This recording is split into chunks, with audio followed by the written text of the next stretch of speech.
You know how when you're working a job, you put all of your effort into making something so pretty, so perfect for the customer, and all of your time is taken up by your job that unfortunately the stuff at home gets neglected? Well, that's kind of what has happened here. This PC has been struggling for the past year, and I just haven't had the time to maintain it. And it's gotten to the point where it no longer works. It is broken. There is so much dust caked on all of the fans and the radiators. We have two GPUs in here, and NVLink isn't really supported anymore, so that has to be removed. There is so much dust throughout the I/O as well, even on top of all of the RAM sticks. And worst of all, we have drives failing and it has all of our life's work on it. This PC really needs a deep clean, and I really need to get this fixed up because we've been working from laptops for the last half a year. And the worst part is, Amelia's PC has also broken. It actually blew up. Let me turn it on and I'll show you what's happening.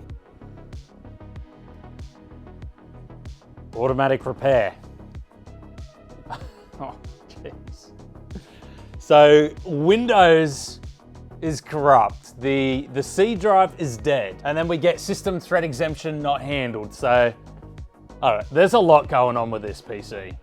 And when I do manage to get into Windows, you can't actually access any of the folders. Windows is just, it's not there. If you are sick of this watermark and not being able to utilize all of Windows features, then head on over to whokeys.com. Purchase a Windows 10 Pro key for $16 or a Windows 11 Pro key for $22. Use my code IFR25 for 25% off with loads of payment methods. Copy your code from the user center and paste it here to activate. They also provide you with a step-by-step guide and 24-hour support.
And I guess one of the problems about using radiators with a very high fin density is they can easily get like this, especially if there's no maintenance done for a few years. So I'm hoping I can just get the hose in there and clean these right up, and I'll get the toothbrush in between all of the fins to try and loosen that off. But they should clean up really nice. I'll also try and give the inside of these a bit of a clean out as well, just in case there's anything growing. I doubt there is though, because it wasn't too bad, and I do always use pre-mix, so it should be all a-okay.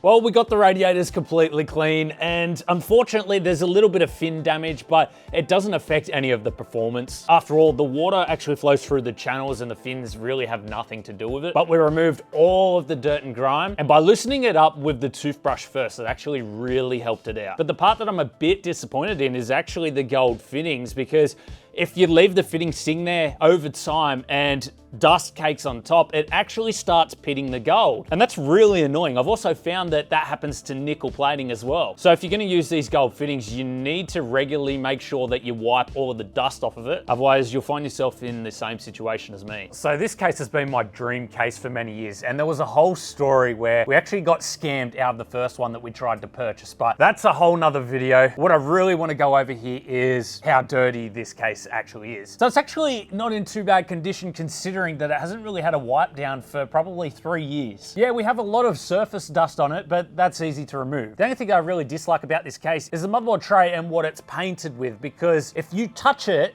it kind of holds your skin on it and it scratches so easy.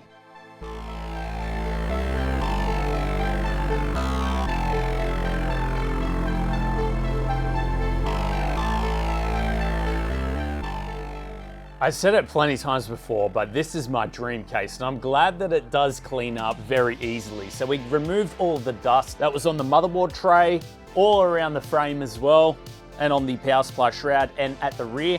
The unfortunate thing is, because this is kind of like a satin finish, it collects fingerprints pretty easy, and the gold itself is definitely going to collect fingerprints. And then you've also got the motherboard tray, which if you touch it, it actually takes your skin. So as soon as you touch this case, it gets dirty again, which is unfortunate. Like if this was a matte finish on here, it wouldn't pick up fingerprints so easy. There's not a lot you could do with the gold because that is one of the main features of it. So I don't think I would really change it. That's the only negative about the case, but apart from that, I absolutely love the look of it. Now for our NVMe storage, we have 3 Corsair MP600 Pros. They're 4 terabytes each.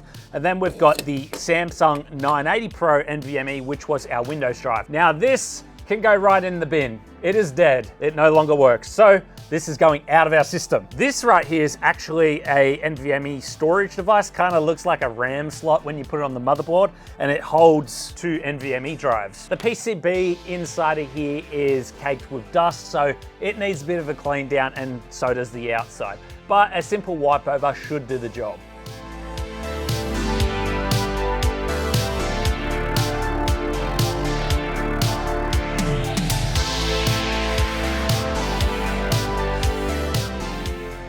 There wasn't too much wrong with our storage. The NVMe card, that cleaned up really nice. Just a bit of dust. We've got the toothbrush on the inside on the PCB as well, so that's completely clean. Our NVMe drives, they just had a little bit of residue left over from the thermal pads, so that cleaned up nicely with a bit of isopropyl alcohol. It completely removes it quite easily. This NVMe, we're going to kick it to the curb. It is done. This was our C drive. This is the faulty one, so yeah, it can go in the bin. For a motherboard that's been sitting in a PC build for probably about 3 years, it's actually looking quite good. Yes, we do have a lot of dust where the fan is bringing air in, so we're gonna have to get in there and give that a deep clean. There is a bit of dust over the PCB as well, so we'll get the toothbrush in there, loosen that up. If we need some isopropyl alcohol, of course, we'll use that as well. Even over the PCIe lanes, there's a lot of dust that's settled on top. And around the back IO as well, we could get the toothbrush in between all of the USB ports to make sure that is completely clean. The thermal pads themselves, they're already very flaky, so of course they're gonna be getting replaced. Then we've got our threadripper CPU, so we'll just use a bit of isopropyl alcohol, clean up that thermal paste and give it a fresh application.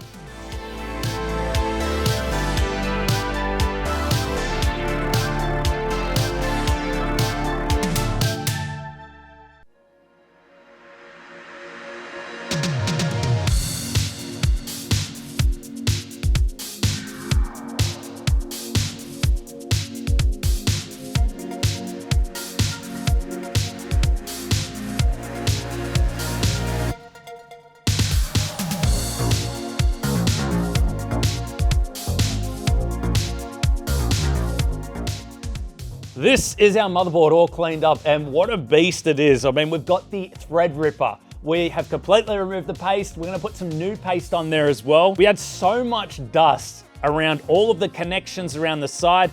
We had dust really caked in the fan here, so we actually took that completely apart, removed all of the dust, and then put it back together. We had a lot of dust on top of the PCIe lanes, which was easy to remove, and of course the RAM slots as well. And then the rear IO also, the toothbrush was the only thing that could really reach in all of the ports there and clean that up and make it look brand new. Our threadripper water block looks pretty good. I can see that there is a little bit of objects on the inside there and a little bit of buildup around the jet plate. I can see that the nickel plating has some staining on it. That typically happens, you know, if you've got oils and stuff left on there from when you've touched it. Over time, it kind of stains it. Now on the rear, we actually have our thermal pads, which are due for a replacement. They're pretty crusty now, but the thermal paste itself seems to be in pretty good condition. It's still nice and wet, and it was doing its job.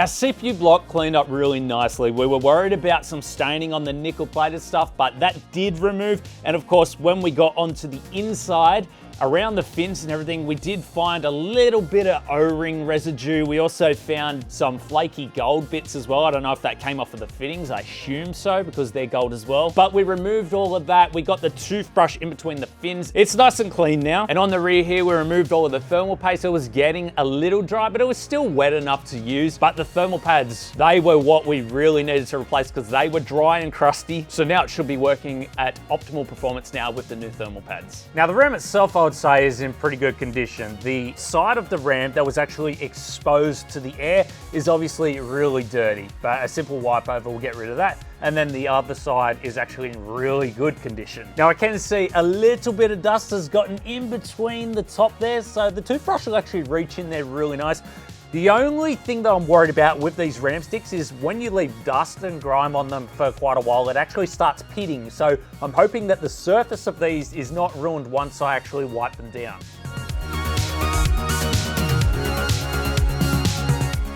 Now, I love this RAM. I love how it looks. I think it complements the build really nice. Unfortunately, much like the fittings, when dust gets on it, it actually pits the nickel plated look and it just makes it look a bit, I don't know, gross in a way.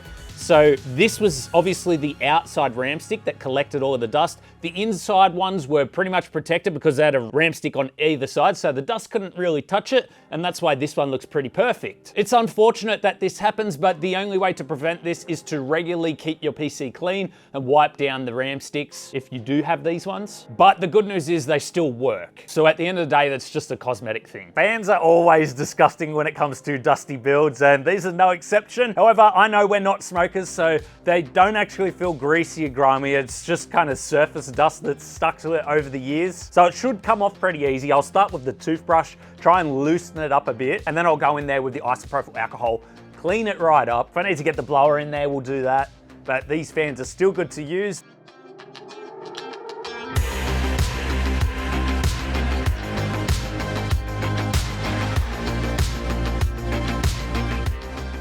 Weren't the fans gross? I mean, these cleaned up super well considering how bad they were, especially on the underside. That looked absolutely disgusting. Now, we're not smokers or anything like that, so it was very easy to remove the dust. It wasn't like sticky like a lot of other PCs that we've cleaned up in the past. The toothbrush loosened it up pretty easy. And now they look brand new, so these are ready to go back in the new system. Now, for those of you who know the D-frame case, you'll know that it actually comes with its own power supply. Unfortunately, mine died, so I had to put this in as a replacement. So it is actually fairly new, and therefore it's not actually that dirty. Bit of surface dust here and there, but the inside is completely clean, so this just needs a little bit of a wipe over, and it'll be good to go.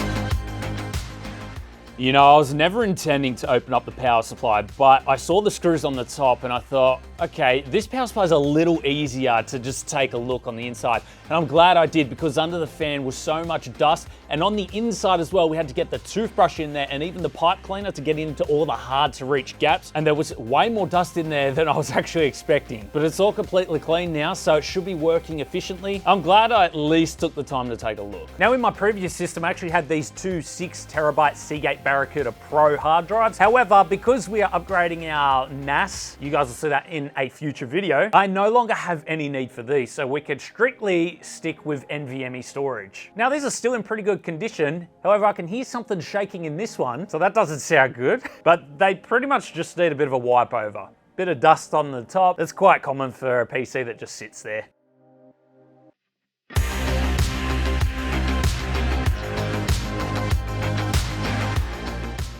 There's not a lot to say about the hard drives. They just did a quick surface wipe over. One thing I did notice though is this one has something loose inside. So I don't know whether I can have a go at taking it apart or not to see what it is. I assume like a loose screw or something. But either way, I'm not going to be using hard drives in the build. I do need to get a bit of data off of them first. And now that we've got a new NAS system coming up, I can chuck it all on there. Now, I love these GPUs, and to be honest, I'm probably going to keep using them in future systems because I am going to be upgrading my system to just one GPU. There's just too many headaches with 2 GPUs now that NVLink is not supported anymore. I couldn't even find an NVLink bridge. This is actually a Quadro bridge, but it works with these 3090 cards, so that was good for us. But at the rear here on the IO, it is full of dust, so we could get the toothbrush in there. That's no problem at all. On the surface, actually looks pretty good. There's not too much wrong with these. On the inside, I feel like there's a little bit of corrosion starting to happen, so I think we got to these in time.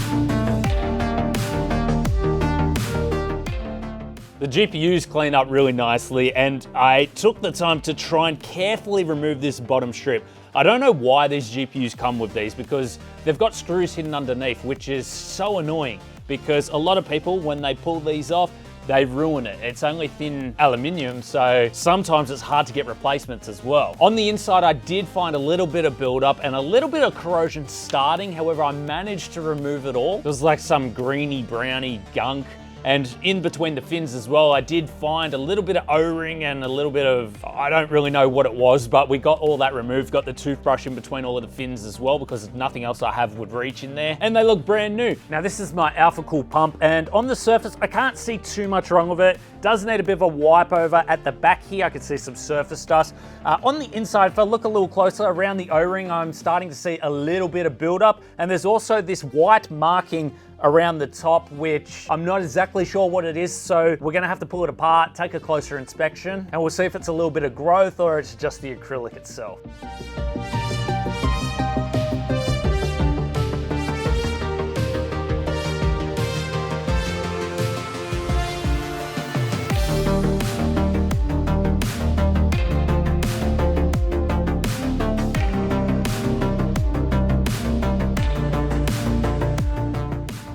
Our D5 pump, we were worried about a little bit of buildup. We got on the inside and there was a tiny bit of buildup around the O-ring. It was like this white gunk, but that removed quite easily. So I'm glad we could take that out. And I was also worried about these little formations that were around the edge. It is just the acrylic, nothing to worry about there. And the pump looks in decent shape. We got all of the dust removed from the back as well. It was just surface dust, so a quick wipe over, fix that. And it's pretty much a perfect pump ready to go, apart from some minor surface marks, but that's to be expected. Upgrades for the system. So we have a dead C drive and we are taking the hard drives out. That means we need more storage. So we've got 3 MP600 Pro NH drives from Corsair. We're also only having a single GPU in there now. I want to avoid any headaches. Unfortunately, I don't have any RTX 4090s on hand, so we are going with an RTX 4080, but it's plenty for what I need it for. Let's start the rebuild.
I was having so much trouble installing Windows, and I figured out that by installing some new RAM, I was able to get it installed. And memtest86 is just confirming my suspicion I have some faulty RAM. Well guys, I ended up testing every single RAM stick individually, and it turns out that 4 of the 8 RAM sticks are giving me loads of errors. And now that I found this out, I was able to put the other 4 back in, and we're running mem test right now, and I haven't had any errors yet, and it's almost finished one pass. So that leads me to think that not only was the C drive failing, but the memory was giving me loads of issues as well. So now we have 64 gigabytes of memory in this system, which is still gonna be plenty for what we need.